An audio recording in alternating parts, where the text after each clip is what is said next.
Hello, and welcome to the Rob Burgess Show. I am, of course, your host, Rob Burgess. On this, our 275th episode, our guest is Alexander Morpheigh.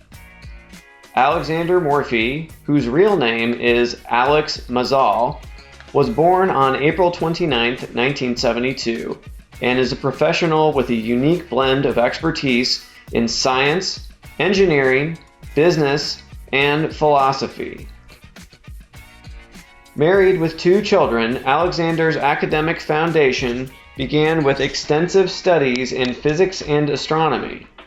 While initially pursuing a career in astrophysics, he ultimately earned a master's degree in engineering and a degree in business development from State Maritime University. In 2024, Alexander's passion for storytelling and philosophy culminated in the publication of The Pythagorean. This science fiction novel weaves together his research and insights, presenting a captivating narrative inspired by the teachings and legacy of Pythagoras in a modern context. Beyond his professional achievements, Alexander has cultivated a deep passion for ancient Greek culture. Since 2012, he has dedicated himself to the study of ancient Greek philosophy. This journey led him to contract a professional film crew in 2017 to create a documentary investigating the legacy of Pythagoras and his modern followers. While the documentary remained unreleased, the project unearthed intriguing discoveries, including the existence of 3 secret Pythagorean orders comprised of contemporary scientists such as mathematicians, physicists, and astronomers. With over 3 decades of experience in industrial automation engineering, Alexander has been at the forefront of innovation in this field. Since 2005, he has served as the CEO of a group of technology companies specializing in industrial automation and robotics, driving advancements in cutting-edge technologies. And now, onto the show. Should I introduce myself with a pen name? However you want to do it, it's fine with me. Okay. So my pen name is Alexander Morpheigh, and from one hand, I'm a computer engineer. From another hand, I'm the author of the book, The Pythagorean. Yeah. Well, tell me a little bit about this project. How did it get started, and what kind of got you going down this path here? Well, if we're talking about the project with the book, it's quite a long path, which started many years ago. Around probably 7, 8 years ago, I started to get deeper into the subject of ancient Greek philosophy, like Plato, like Pythagoras, and others, Socrates. And at some point, I decided that I would like to know more about that. I hired the team of movie makers with the task of creating a documentary, shooting documentary on the tracks, modern tracks of modern Pythagoreans. And we have shot probably 10, 12 hours of raw materials, shootings. We did expeditions in Greece, in many places. The documentary wasn't released, but I decided that that's quite enough material to write a book about it. So that's how it started. Gotcha. And is that documentary ever going to come out, or is it just the source material for the book strictly? Well, I still believe that it will come out, and now it's more a question to me. I would need to formulate how many, not how many. I would need to formulate what exactly I would like to tell with this book. Gotcha. Well, if you wouldn't mind, just it's a really interesting idea for a book, but if you could just kind of give us the broad strokes of what the book is about here and how you enter into this story.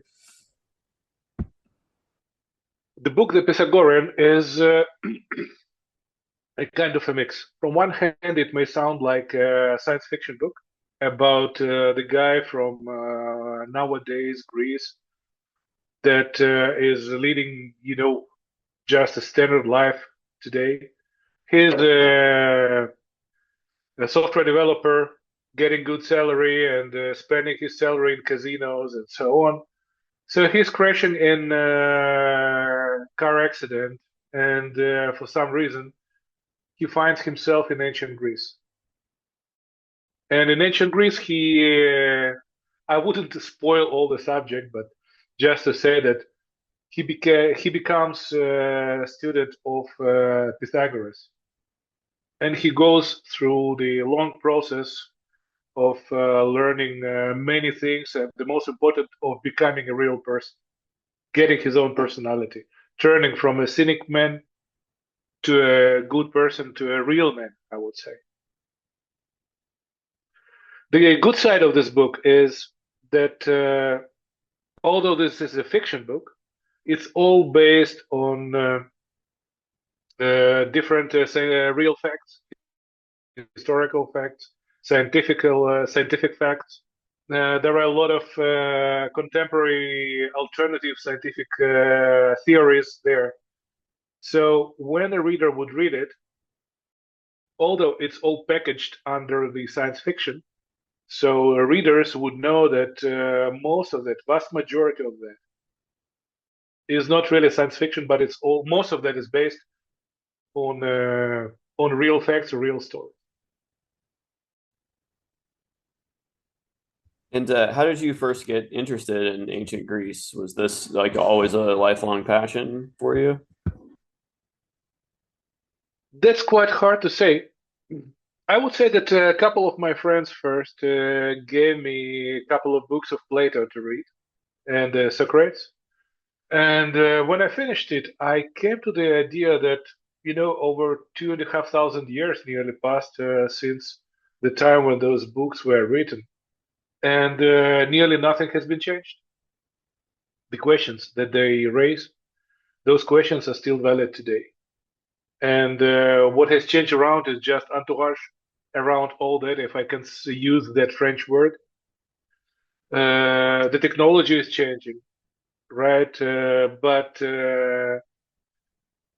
questions of how the communication is built between people, how the human's life is constructed, how to understand and how to perceive this or that part of our life. Those questions, they still remained untouched, they still remain the same. And that really touched me. And I decided to go deeper there. And that's the reason why I got interested by that topic. Right, and you've taken many trips to Greece, right? I have, yes. Well, I've never been there before. What would you say is what is it like, and what kind of things would you recommend seeing for sure?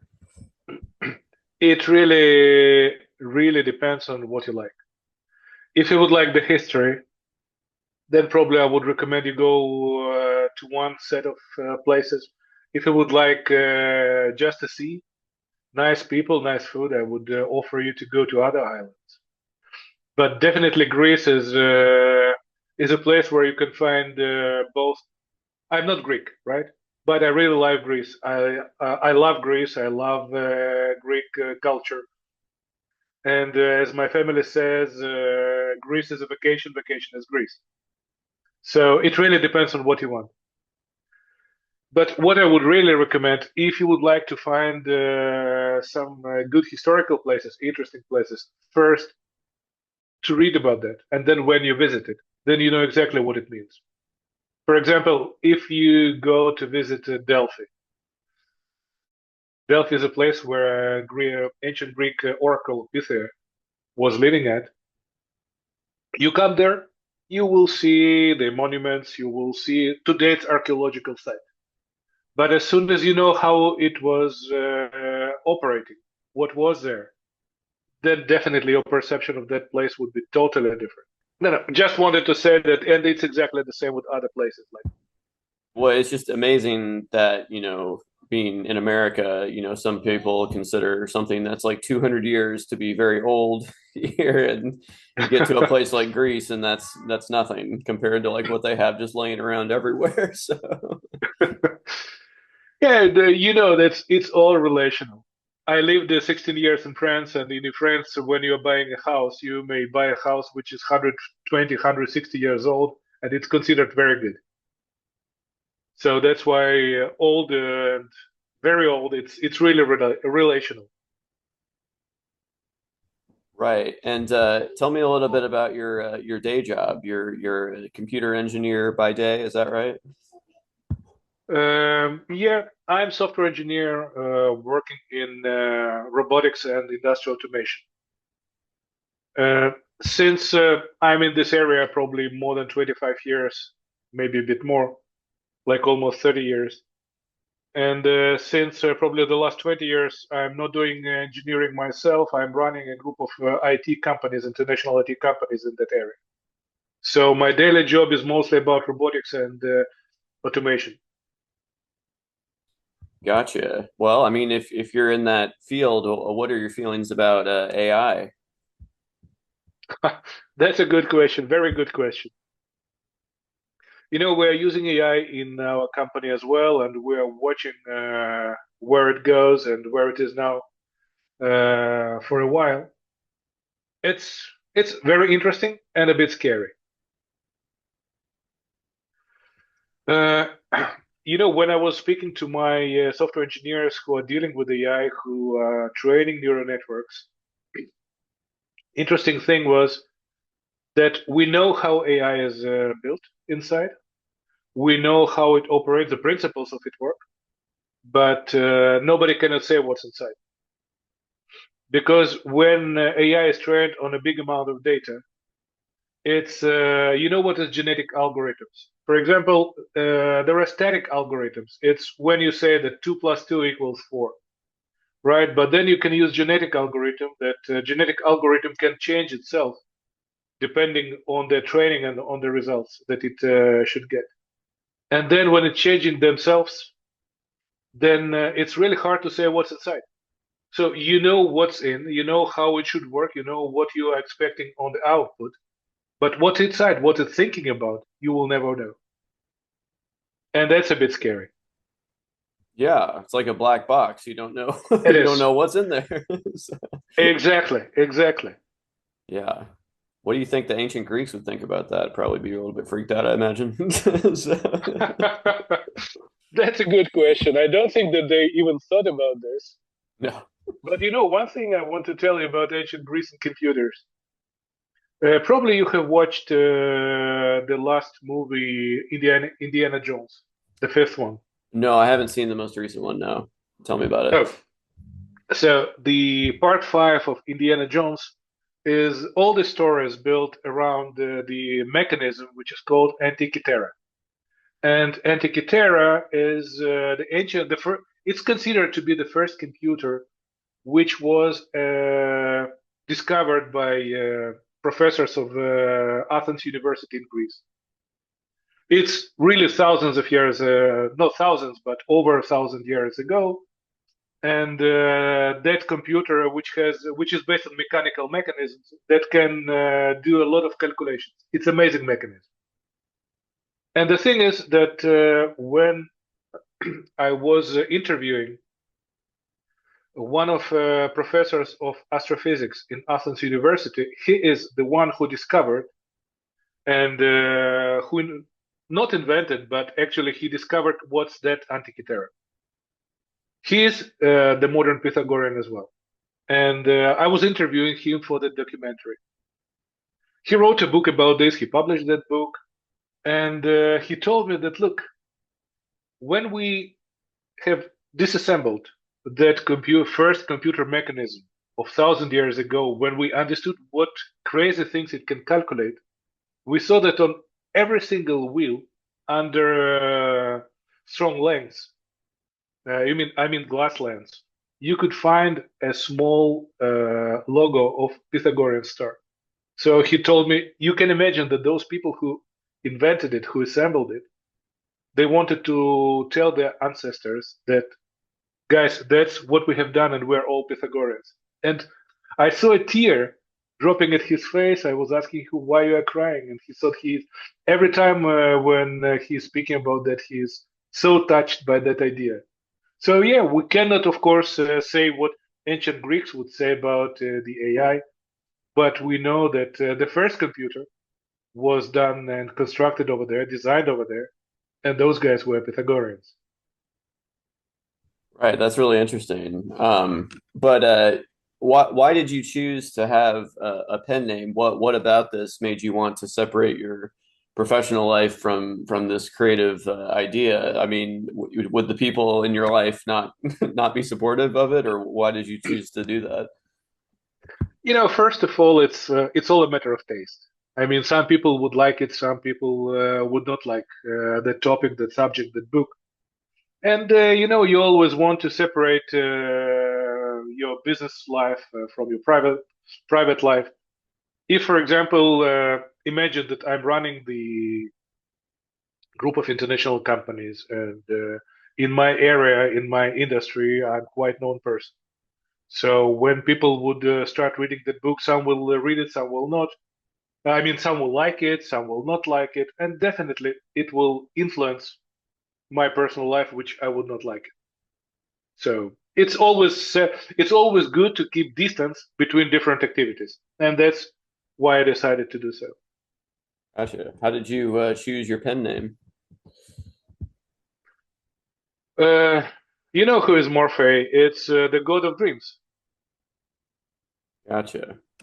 Good one. and so Yeah. yeah, in English you write it a bit differently, Morpheus, but when Oh, you okay. try to spell when you try to spell the Greek name, real how it's pronounced in Greek, in English, so that's more or less what you should get.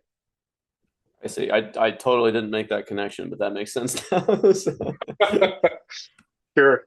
well, great. Are you planning on writing any more books going forward? Initially, I didn't plan to do so. I thought that one book is enough because I'm not a writer. I'm not going to be a writer. But when the book was published on different resources, especially online resources, some online libraries got probably 400 or 500 subscribers for me as an author for the next book. So I thought, okay, if people are interested by that subject, by the topic, probably it makes sense to write the next one. So yes, right now I'm working on the second book, which will be in the same universe. But if in the first book all the activities or most of the activities were in the ancient Greece, so in the second book all the activities will be in our time. Gotcha. Well, great. Well, was there anything else you think people should know about the book that we didn't touch on? I don't want to give too much away, obviously, but Well, one thing I wanted to say about the book, maybe two things. First of all, although I say that the book contains plenty of real scientific facts and some contemporary alternative scientific theories, it's not a boring book. It's the book which is written, with an easy and fun language that you are reading it with a humor, and it's not boring at all. It's all packaged in science fiction with a big chunk of humor inside. That's one thing. The second thing is that during our documentary shootings, we succeeded to find and to meet at least three different groups of contemporary nowadays Pythagoreans. All of them, all those societies are closed societies. I would say even secret societies, but all of them consist only of scientists. It's all professors of math, mathematics, physics, astrophysics. I didn't find anyone who would have less than master degree, but it was the lowest one. Mostly it's PhD and higher. Many of them are acting professors in the university. Some of them are retired professors, but it's only scientific community. And when I was speaking to them, they were telling me different theories as scientists and professional high-level scientists. So I described many of those theories in that book. So when, for example, one would read about how time is functioning, that time is not linear, and so on, it's not my fantasy. It's explanation that I got from high-level scientists. When we're speaking about, it's not a really teleportation, but immediate transportation from one point to another point. It's also not my fantasy, but it's something that was described by ancient Greeks. It was confirmed by contemporary Pythagorean teachers, I mean teachers, by scientists. And it's, well, most of things, vast majority of things that people will read and find in those books, in that book, it's not a fantasy. It's something that can be really explained and described by professors of, once again, mathematics, physics, astrophysics. Right. Well, that's really interesting. Yeah, no, I've been reading it. It is a pretty fast read. It actually does read pretty well. So I definitely recommend people giving it a try. Um, Thank you. but yeah, I did notice that we in your bio there, I noticed that your birthday is April 29th, and that's my birthday also. So happy birthday to us. Seriously. Seriously. Yep. That's very interesting. Happy birthday to us, Yes. really. Are you doing anything for your birthday this year? Not something specific. Okay. Usually we spend it with my family.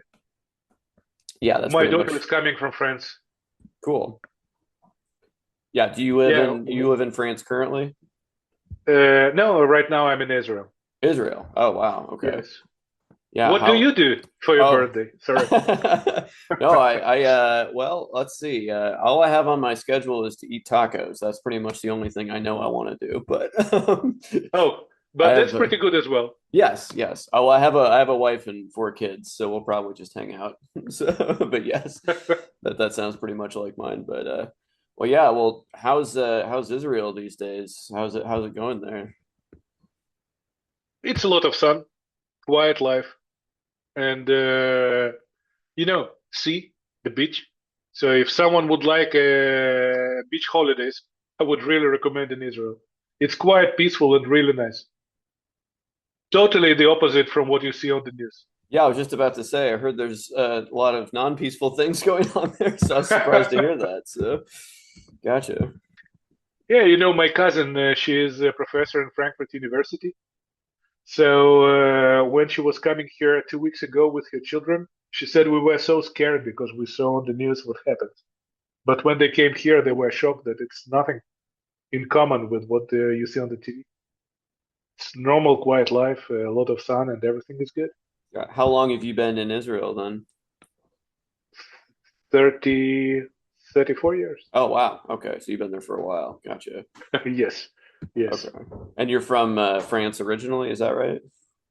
No, No. originally a long time ago, I was born in Ukraine, Oh, but wow. when I was a kid, my parents took me from Ukraine to Israel. Oh, I see. Okay. Have you been back to Ukraine at all ever? Yeah, from time to time. The family of my wife is still living there, so yes, Oh, from wow. time to Still time. now. Gosh. Okay. Yeah. But well, when I say now, probably 10 years Oh, okay. ago. But Right. well, great. Well, thank you for taking all this time to talk with me about your book and everything. One question I do ask before we go though is what music have you been listening to lately? Once again, please. What music have you been listening to lately? That's a good question. If you would ask me which music I would listen and which music I'm recording myself, that would be two different things, of course. But I would say Stevie Wonder. I would say Bee Gees, and I would say probably jazz. Different types of jazz. Nice. Can I ask you the same question? Oh, well, you put me on the spot here. Okay.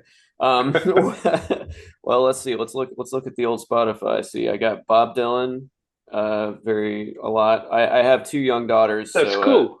yeah, I have two young daughters, so Taylor Swift. Of course. I have to. I don't have a choice. But yeah, no, my Spotify Wrapped. You know, they do the year-end list of what you've been listening to since we have a shared account with my family. Like all my songs are like the Frozen soundtrack and Taylor Swift and the Spice Girls. Not anything I listen to, but it's like the girls commandeering my thing. But yeah, Right. so It would be mostly pop, right? absolutely, definitely. Now, you said you're a Sure. musician as well. What do you play? Well, I would say that if I would play something, I would play either jazz or pop as well. I have a couple of synthesizer at home, so yeah, that would be probably pop. Oh, you play synthesizers. Neat. Cool. Do you play regular piano at all or just synthesizers? N- I'm not a professional player, Oh, so okay. it's all coming from my childhood. So yeah, I just for see. myself. Okay, cool. Well, yeah, me too. I don't I don't have any illusions. I play guitar and bass and ukulele, but not in a way where I would ever say I'm a professional musician. So Well, just but guitar and bass is already enough. Bass is my favorite instrument. oh, I love bass. Absolutely. Me 100%. too. Hopefully, I'm getting one for my birthday. I hope so. I don't know yet. I've strongly Which one? suggested. Which one Uh, are you waiting for? Would you like to get? oh, well, there's a shorter scale bass because like normally they have a longer neck than a guitar, but I found one from Fender that has a shorter scale that's like the scale of like a regular guitar. So the Ah, neck's a little bit shorter than it's not usual. just basso precision, right? Right. Exactly. I see. Perfect, perfect. Very nice speaking to you. You know, common Yeah, interest, common birthday. absolutely. Well, happy birthday to us, and everyone go check out your book. So, Thanks a lot. thanks a Thanks a lot. lot, Rob. All right, have a good day. Cheers. All You right, too. Bye bye bye. bye.